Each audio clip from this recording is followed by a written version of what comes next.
পরপুরুষের রুমে এসে শাড়ি চেঞ্জ করতে তোমার একটুও বিবেকে বাধল না? নাকি সব নিজে থেকেই প্ল্যান করে করছো? হঠাৎ রুমে কারো আগমন ঘটায় আর তারপর এমন কথায় থতমত খেয়ে যায় ফারহা।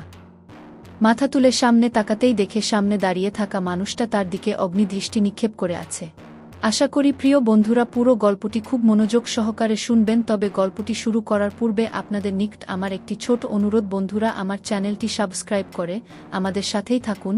নতুন নতুন ভিডিও পেতে বেল বাটনটি ক্লিক করুন। এরকম মজাদার গল্প শুনতে কমেন্ট করুন এবং শেয়ার করে বন্ধুদেরকে শোনানোর সুযোগ করে দেন। ধন্যবাদ। চলুন এবার গল্পটি শুরু করা যাক। ভয়ে ও লজ্জায় মাথা নিচু করে আছে ফারহা। আজ প্রথম শাড়ি পরে বান্ধবীর বিয়েতে এসেছে ফারহা। আজ গায়ে হলুদ, বাকি সব বান্ধবীরা ও হলুদ রঙের শাড়ি পরে এসেছে, তাই বাধ্য ফাহাকেও পরতে হয়েছে শাড়ি। কিন্তু এখানে আসার পর দৌড়ে আসা একটা ছেলের সাথে ধাক্কা খেয়ে নিচে পড়ে যায় সে। ছেলেটা পেছনে না তাকিয়ে সোজা চলে গেল। এক রাশ বিরক্তি নিয়ে উঠে দাঁড়ালো ফারহা। দেখে সুন্দর করে পরে আসা শাড়িটি ও এলোমেলো হয়ে গেছে।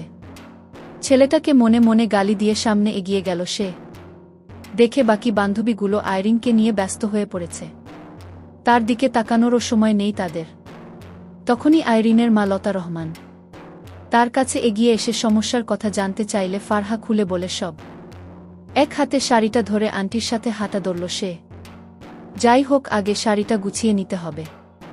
বিয়ে বাড়ি, প্রায় সারা বাড়ি জুড়েই মানুষের ছড়াছড়ি।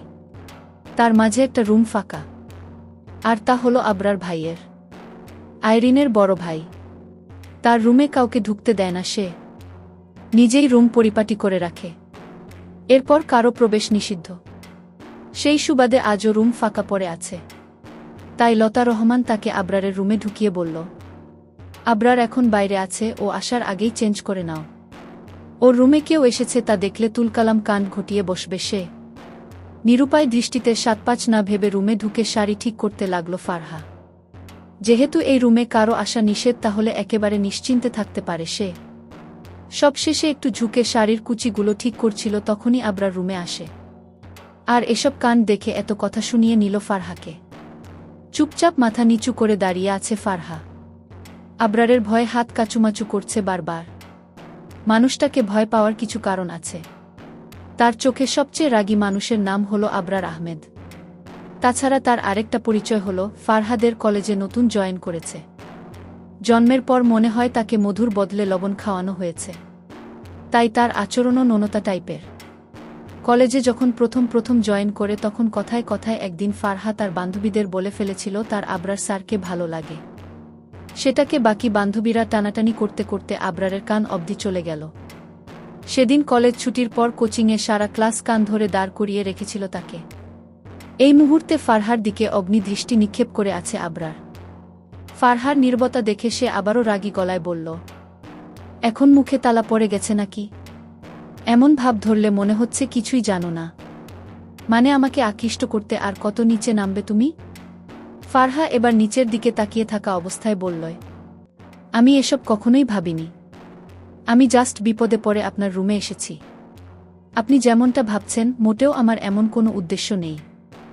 বিশ্বাস না হলে আপনি আন্টিকে জিজ্ঞেস করতে পারেন। ফারহার কথায় আবরার আরেকটু রাগী স্বরে বলল, স্টপ, নাটক বন্ধ করো তোমার। তখনই রুমে আসে লতা রহমান। আবরারের দিকে চেয়ে বলল, কি হয়েছে? তুই শুধু শুধু মেয়েটাকে এত ধমকাচ্ছিস কেন? ও কি করেছে তুমি জানো? কত বড় সাহস এই মেয়ের, আমার রুমে এসে? ছেলেকে থামিয়ে দিয়ে লতা রহমান বলল, জানি আমি, সে এমনি এমনি তোর রুমে আসেনি। বাইরে কার সাথে যেন ধাক্কা লেগে পড়ে গিয়ে সব এলোমেলো করে ফেলেছিল। তারপর আমাকে বললে আমি এখানে নিয়ে আসি। সারা বাড়িতে এখন মেহমান, একমাত্র তোর রুমটাই ফাঁকা ছিল, তাই তাকে বললাম তাড়াতাড়ি ঠিক করে বেরিয়ে আসতে। তো এখানে দোষের কি আছে? মেয়েটা বিপদে পড়েছে, তাই বাধ্য হয়ে এই রুমে নিয়ে আসলাম আমি। আবরার আর কিছু না বলে ফারহার দিকে মাথা তুলে তাকালো। কিছু না বলে চুপচাপ নিচের দিকে চেয়ে রুম থেকে বেরিয়ে গেল ফারহা। কি ভাবে সে নিজেকে? মুখ গোমরা করে চুপচাপ আইরিনের কাছে গিয়ে বসে বলে, থাকবো না আমি তোর বিয়েতে, এক্ষুনি চলে যাচ্ছি। বান্ধবীর বিয়েতে এসেছি, কারো অপমান সহ্য করতে আসিনি আমি। আইরিন তার দিকে চেয়ে বলল, তোর আবার কি হলো? কে অপমান করেছে তোকে? ফারহা একবার বান্ধবীদের দিকে চোখ বুলিয়ে নিল। কারণ আবরার স্যারের কথা বললে নির্ঘাত তাকে নিয়ে হাসাহাসি শুরু করবে সবাই। তবুও হাত কাচুমাচু করে বলল, কে আর? তোর সেই গুন্ধর ভাই। একটু বিপদে পড়ে তার রুমে ঢুকেছি, এতে কি এমন মহাভারত অশুদ্ধ হয়ে গেল? ফারহার কথায় মুখ চেপে হেসে উঠে আইরিন। যেন এক মহা জোকস শুনেছে সে। তারপর হাসি থামিয়ে বলল, তুই ঘুরে ফিরে ভাইয়ার উঠানে কেন আছাড় খাস? আর তুই জানিস না ভাইয়ার রুমে আমরা ব্যতীত ঘরের বাইরের কোনো প্রবেশ নিষেধ? ফারহা একটু রেগে বলল, আমি কি জানতাম নাকি বাড়িতেও তোর ভাই এত রুলস নিয়ে চলে? আইরিন আবারও হেসে বলল, ভাইয়ার অনেক রুলস আছে। ওগুলো না জানলে কি হবে ভাবিজি? না হলে তো পরে দেখা যাবে সারা জীবন ভাইয়ার হাতে মার খেতে হবে। আইরিনের কথায় হো হো করে হেসে উঠে সবাই, যাতে রাগটা আরও বেড়ে গেল ফারহার। আইরিনের দিকে চেয়ে বলল, কানের 3 ইঞ্চি নিচ বরার একটা কষিয়ে খেলে তখন মজা নেওয়া বের হয়ে যাবে তোর। আর ভাবি ডাক্সকাকে? আমি কি তোর ভাইকে বিয়ে করার জন্য বসে আছি নাকি? ফারহার কথায় আবারও হেসে উঠে সবাই। ফোন হতে এক পাশে চলে গেল ফারহা। বাসা থেকে মা ফোন করেছে, আজ বাসায় ফিরবে কিনা তা জিজ্ঞেস করতে। যেহেতু আজ গায়ে হলুদ, কাল বিয়ে, তাই বান্ধবীরা সবাই একসাথেই থাকবে। তাই আজ আর যাওয়া হবে না, তবে ভাইয়া হয়তো যেতে পারে। ফোন রেখে আসার সময় হঠাৎ চোখে পড়ল একটা ছেলে আর একটা মেয়ে একে অপরকে জড়িয়ে ধরে গভীরভাবে চুম্বন করছে। যখন খেয়াল করল ছেলেটা আর কেউ না, তারই ভালোবাসার মানুষ সাদাফ। মুহূর্তেই বুকটা কেঁপে উঠে তার। জেগে উঠে এক তীব্র কষ্ট। সাদাফের সাথে 2 বছরের সম্পর্ক থাকার পর যখন বছর খানেক আগে ব্রেকআপ হয়েছিল তখন খুবই আবেগপ্রবণ ছিল ফারহা। কত রাত জেগে কেঁদেছিল তার কোনো হিসেব নেই। ওই দিনের কথা মনে পড়তেই বুকটা এখনো শূন্য মনে হয় তার। সবই ঠিকঠাক ছিল, বাট একদিন সাদাফ তাকে বলল তার সাথে রুম ডেট এ যেতে হবে। কিন্তু তা সরাসরি না বলে দেয় ফারহা। সে বিয়ের আগে এই ধরনের কোনো সম্পর্কে জড়াবে না। আর ওই দিনই সাদাফ একটা কথা বলল, হয়তো তার কথা মেনে নিবে, নয়তো ব্রেকআপ। ফারকা কয়েকদিন কান্নাকাটি করে সাদাফকে অনেকভাবে বুঝানোর ট্রাই করছিল, কিন্তু সাদাফের একটাই কথা, হয়তো রুম ডেট নয়তো ব্রেকআপ।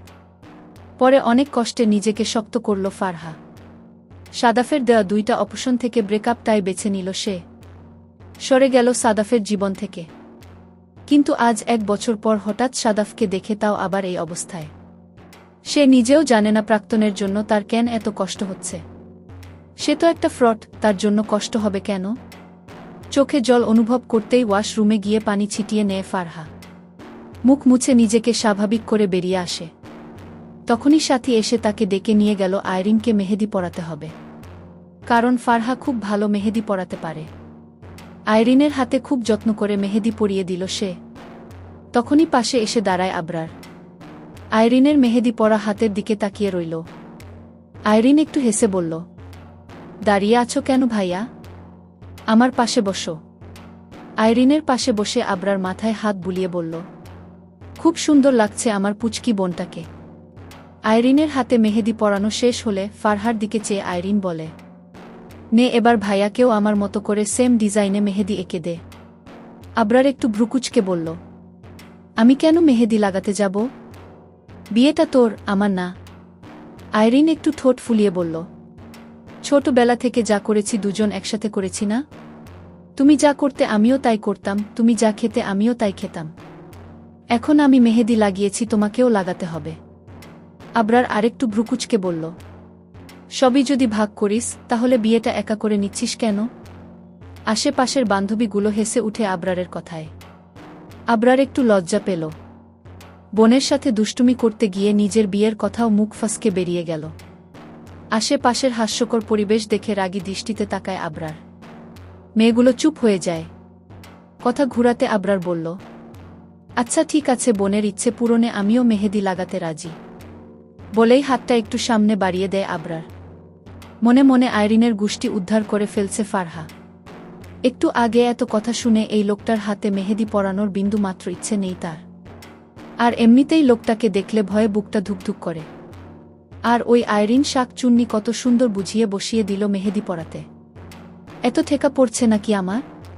আমার একটি ছোট অনুরোধ, বন্ধুরা আমার চ্যানেলটি সাবস্ক্রাইব করে আমাদের সাথেই থাকুন। নতুন নতুন ভিডিও পেতে বেল বাটনটি ক্লিক করুন। এরকম মজাদার গল্প শুনতে কমেন্ট করুন এবং শেয়ার করে বন্ধুদেরকে শোনানোর সুযোগ করে দেন। ধন্যবাদ।